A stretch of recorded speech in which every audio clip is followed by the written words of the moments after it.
look at the one. I'm calling all of you. I want me one Mbu. I'm calling all of you. Hi, good friends, good people. Thank you for connecting with us on this Mbu Language Committee's YouTube and Facebook channel. If you are connecting with us for the first time, I would like to extend a hand of fellowship, a hand of brotherhood to you and to thank you for checking on us. I hope our interaction will be mutually rewarding. Now, for those of you who have been here before, it is a great pleasure to have you back. You are welcome. And as we say in Ngamambo, Mbu Itikitom, which means, as in Pidgin, come good, which in English means a hearty welcome to you. You know, we have so far presented 5 videos covering the full range of the Ngamambo alphabet. And in fact, the Mbu Language Committee decided to call the alphabet Ngam, which means the foundation of the language. As you know, the alphabet is the building block of the written form of a language. Remember that at the beginning of the presentation of this alphabet, the R, I said that the alphabet is the representation in symbols or in letters of the sound system of a language.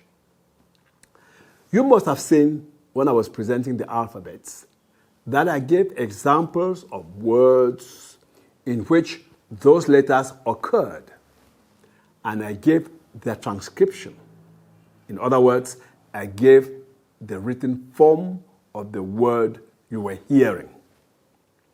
Allow me now to present to you the principles on which the proposed Ngamambo writing system is based.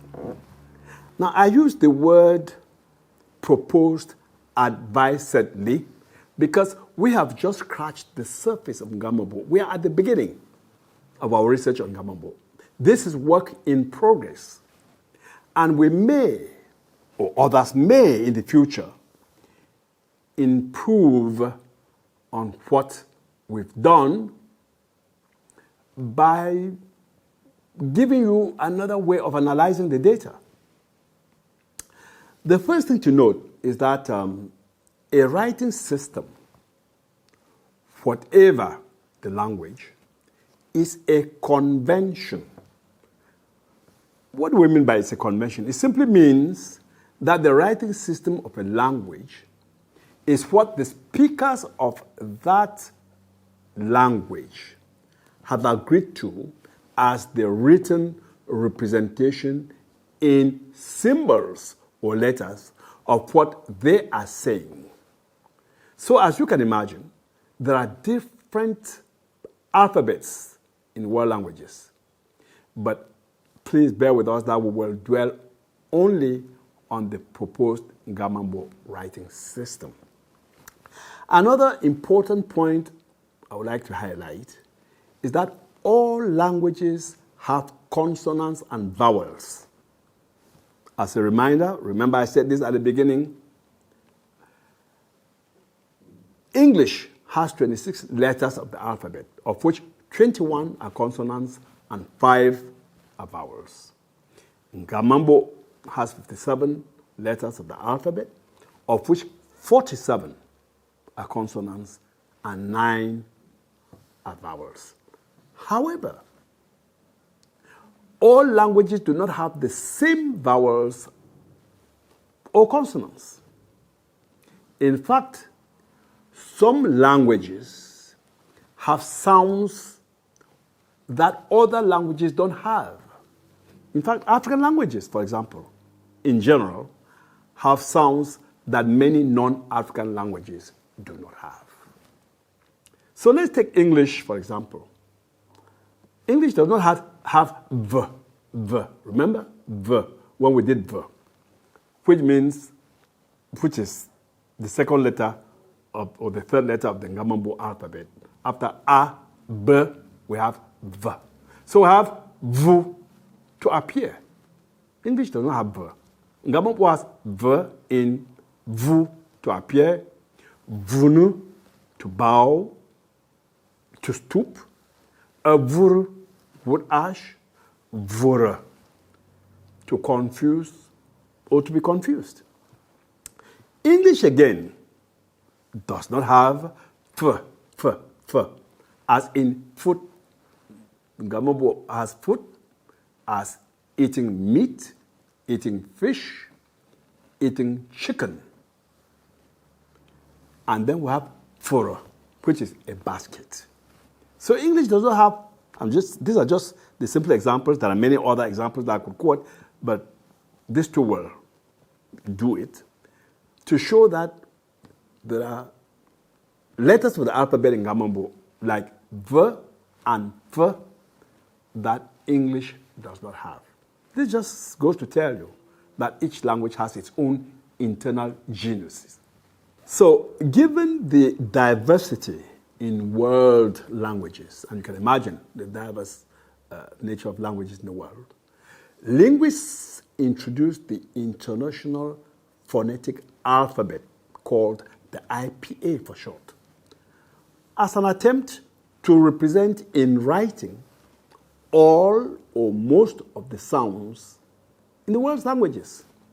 Some languages have peculiar sounds that are germane to those languages and that have not been captured by the IPA. So what linguists did was come up with specific phonetic charts for those languages to supplement the IPA. The idea behind all these initiatives has been to make it easier to write the sounds that we hear in the myriads of world languages. Now, having given you this background on the importance of having an alphabet, I would now like to explain to you very briefly the importance of writing generally. Why do we need a writing system for Ngamambo, for example? Now, to answer that question, if you don't mind, let me refer you to our African societies in general. For the older generation, those of you who probably knew your grandparents and your grandmothers, you will recall that you probably sat by the fireside with them at night after you had dinner, and they will tell you stories, they will tell you fables, they will tell you proverbs, and tell you the history of the family. They will tell who their parents were, where they came from, and even the culture and the history of the village. Unfortunately, very unfortunately, very little of that was ever written. The tragic result is that once those who had this store of knowledge in their minds, in their brains, died, their children, their offsprings, lost the treasured collective memories. They have nothing to fall back on. If all these memories had been written, take it from me, it would have been easy to hand this down to future generations. And that's why writing is important.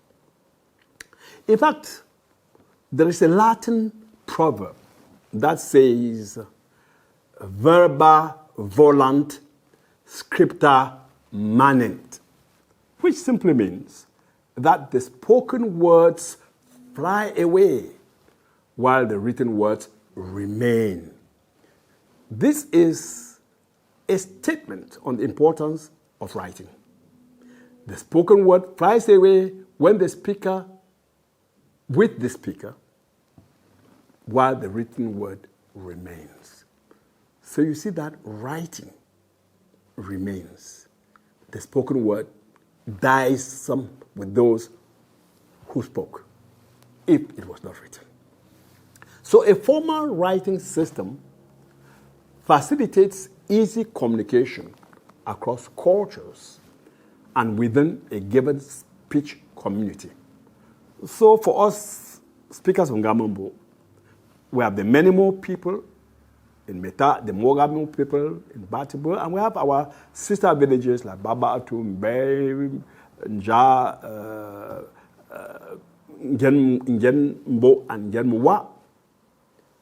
If we had a writing system, a formal writing system, it would be very easy for us to communicate with one another because the language would be standardized. We'll be able to learn more from what differentiates us, what makes us one, and what differentiates us, what areas of culture differentiate us. Another advantage of writing is that it enhances what I would like to call, for lack of a beautiful term, literacy in the language.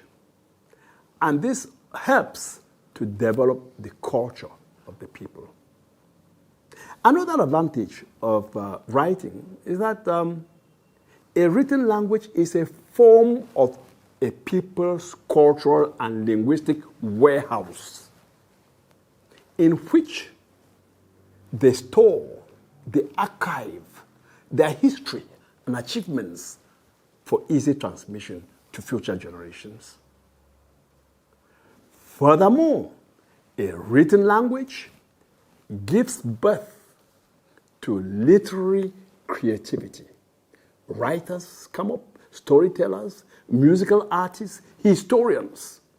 Because there's writing, they're able to write in their language and transmit their culture to future generations. Another thing that writing does is that it makes it easy to teach the language because it is written, the rules are laid down, people can read over and over if they don't understand until they get to understand. And people this is not restricted to just the speakers of the language. It could mean other people who want to learn the language. They'll get the books and they'll be able to see what the language is all about and to learn the language. Folks, I know I've taken a little longer than you probably were expecting, but I thought I should give you the details of why writing is important. And this is all the more important as we are dealing with Ngamambo, which has so far not been written.